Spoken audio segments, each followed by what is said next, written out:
morning in his kitchen in Maine, George Maley was preparing his breakfast and buttering his toast when suddenly the image of Jesus appeared to him. That day had been particularly hard for George, as he was missing some loved ones who had passed away. But just then, as he was about to eat his breakfast, the Lord appeared to him on a piece of toast. It was an answer to a lot of questions I had, Maley said. Even if it was just a brief image, it was still a sign, and it points in the right direction, he said. For Maley, that sign was to try and sell this piece of holy toast on the online auction site eBay with a starting bid of $25,000. Because you see, this wasn't the first time that a sacred icon had appeared on the medium of food. Diana Durser was making lunch when she saw an image of the Virgin Mary staring back at her from her grilled cheese sandwich.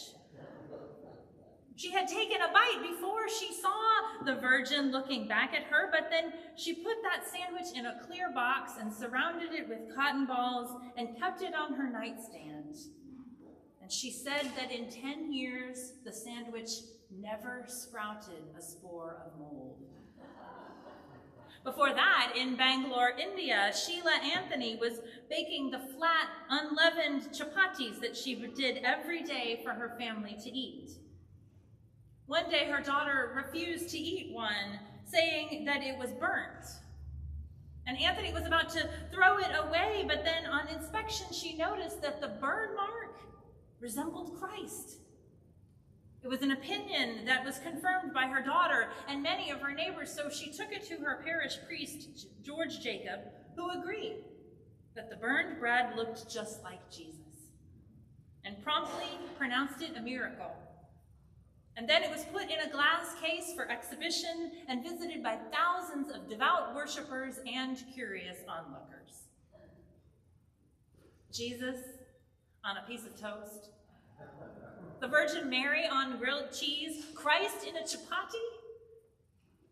Now, all this may seem hard to believe, but the reason for this phenomenon is not actually all that miraculous. Or perhaps it is, depending on what you think about the human brain. Scientists who study the human brain call it face pareidolia. And according to Dr. Kang Lee at the University of Toronto in Canada, human brains are uniquely wired to recognize faces. So that even if there is just a slight suggestion of facial features, the brain automatically interprets it as a face. In their research, they also found that people can be led to see different images, such as faces or words or letters, depending on what they expect to see, which in turn activates specific parts of our brain that process such images. Seeing Jesus in toast reflects our brain's normal functioning and the active role that the frontal cortex plays in visual perception. So instead of the phrase, seeing is believing, the results suggest the opposite, that believing is seeing. In other words, Jesus is easy to see when we know what we are supposed to be looking for, when he fits our expectations. But what if Jesus appears in a way that defies all of our expectations? In ways that might be unrecognizable if we stick to our preconceived ideas of who and what a Savior is supposed to look like. I think that was the struggle that John the Baptist seemed to be having in our gospel lesson this morning. You see, he was in prison. He had been arrested on trumped-up charges because the Pax Romana did not like people who riled folks up. And that's exactly what John had been doing. Out in the wilderness, in his wild outfits, preaching a gospel of repentance. And the people had come. From all over Jerusalem and Judea, they had come to be baptized by John in the river. and because the Messiah was coming.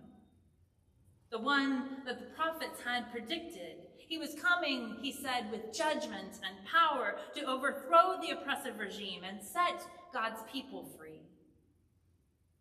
And as you can imagine, the people in power didn't like hearing that message very much, so they had John thrown in prison. And while he was there awaiting his trial, he heard some things about what Jesus was doing.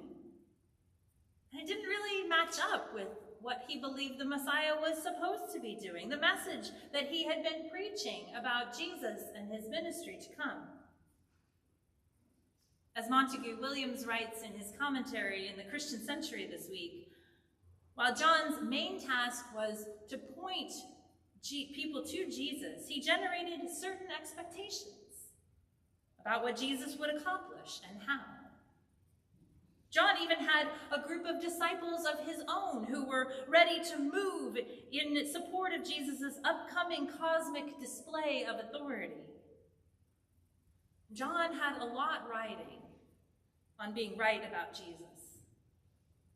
And there, sitting in that prison cell, he's wondering if he was wrong. He had claimed that the axe was at the root of the trees that bore no good fruit. But Jesus seems to lack the ability to swing. Rather than raising a powerful winnowing fork and throwing the chaff into the fire, Jesus' actions identify him more and more with people who hold no political and social power. It's also possible that John was receiving reports that Jesus doesn't fast as often as John's disciples did. He'd heard accusations about Jesus being a glutton and a drunk and a friend of tax collectors and sinners. Healing and forgiving are important, and they generate a significant following. But John expected the Christ to be doing a lot more. But Jesus, upon hearing John's question, tells his disciples to report back not just what they have heard, but what they have seen with their own eyes. Look around, he says. Have you seen transformation? Have you seen liberation and resurrection? And to those people who are starting to doubt what John had said about Jesus, because he doesn't look like what they expected either, to those people, Jesus reminds them of the role of the prophets. Not to make predictions that conform to our traditional expectations, but to shake things up, to get us ready for God to do something new, to comfort the afflicted and to afflict the comfortable. Again and again, the Gospels remind us that Jesus defied people's expectations. And it's not because the prophecies of old were wrong, but because it's easier to hear what we want to hear, and to believe something that already aligns with our worldview, to recognize God when God is acting in ways that seem to uphold the status quo and keep us in our comfort zone. But the truth is that God always shows up in ways that are surprising and unexpected. And God uses the most ordinary of people to do the most extraordinary things. Someone like an unmarried teenage girl from Nazareth who would become the bearer of God to the world. As Kelly Nikandea writes in her book, The First Advent in Palestine, most Jews believed that the Messiah would come from Judea, from the southern kingdom. After all, Jerusalem was the political and religious center of their world. It was where all the good, devout people lived. Nazareth, that was a northern outpost, a place of resistance from the invading and conquering foreigners who often tried to come in and dominate the people of Israel. According to Nicandia, the northern towns hailed from different tribes and had mixed with other people groups over the course of successive generations of conflict. They were considered lesser Jews because many of them weren't circumcised. They didn't worship in the temple regularly. They had intermarried with non-Jewish people. Galileans, she writes, were simply not the best people. Later in the Gospel of John, one of Jesus' disciples, Nathanael, when he's first told about Jesus, Joseph's son from Nazareth, will ask, "Can anything good come from Nazareth?" Nathanael himself was from the region of the Galilee, as were most of Jesus' disciples. He knew good people from Nazareth, but he also knew that the tradition held that the Messiah would come from the south, from the house of David. So he could not imagine a Messiah who would be the son of a carpenter from Nazareth. Why would God do something like that? But there was one person who wasn't entirely caught off guard by God's unexpected plan. Mary believed that God could do wondrous things with people like her, and that God was with her people too. And while she does ask the angel Gabriel, how can this be, when she is told that she will be the one who has been chosen for God's incarnational mission, she is ready to believe in a God who will turn the world upside down. Mary knew that the coming of God's Messiah through her wasn't going to be good news for everyone, especially not those of power and privilege, but for those who could see how God was already at work in the world through the marginalized and the outcast. They were ready for God to do a new thing. Nicandia writes, God has never been deterred by the ordinariness of people. High rank, economic security, pristine sexuality weren't necessary for practitioners of peace in God's campaign. In Mary's world, everyday people conversed with angels. Hard places are the places for the first Advent. Occupied Judea, feral Galilee, an insignificant village like Nazareth.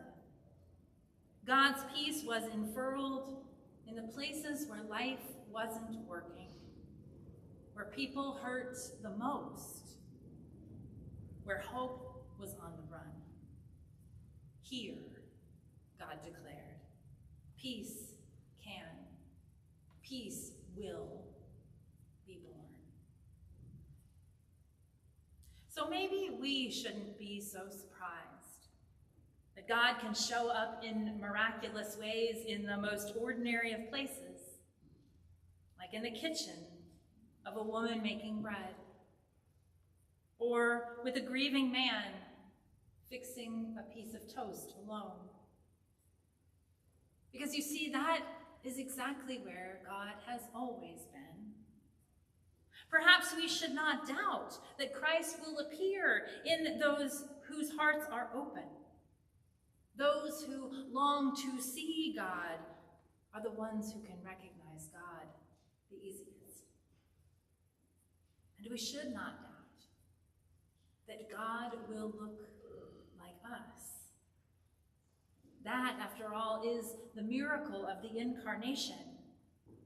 God took on human flesh and was born in the most humble of places to the most ordinary of people. This past week in our Advent prayer group, we learned about the Jesuit priest Jean Brebeuf, who was born in France in the 1500s. When he became a priest for the Society of Jesus, he was sent to the Great Lakes area of North America to evangelize the indigenous people there. So Brebeuf learned the Iroquoian language and studied their culture and he shared his faith with the Wendat people in ways that they could recognize.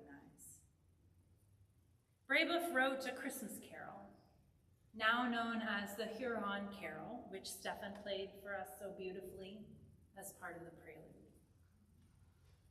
And this hymn envisioned the nativity as it would have been if Jesus had been born in an indigenous community.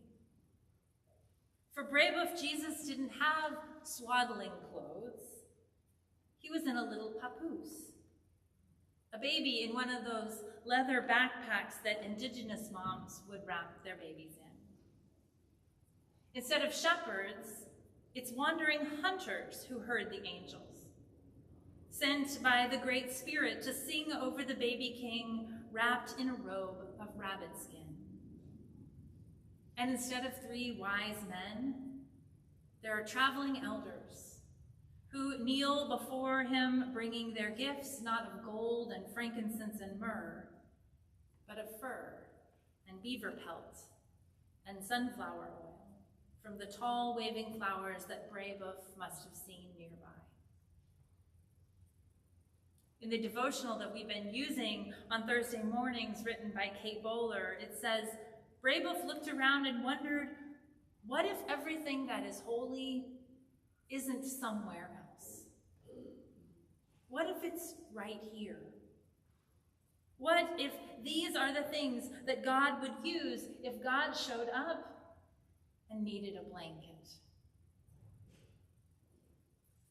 So this Advent, let us be prepared for Jesus, to enter the world in our daily lives, to invite us to experience something radically new in the mundane experiences of our life.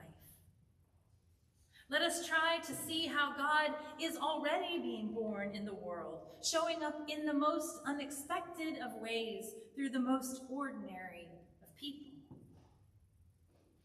God shows up in ways that not everyone will be able to see.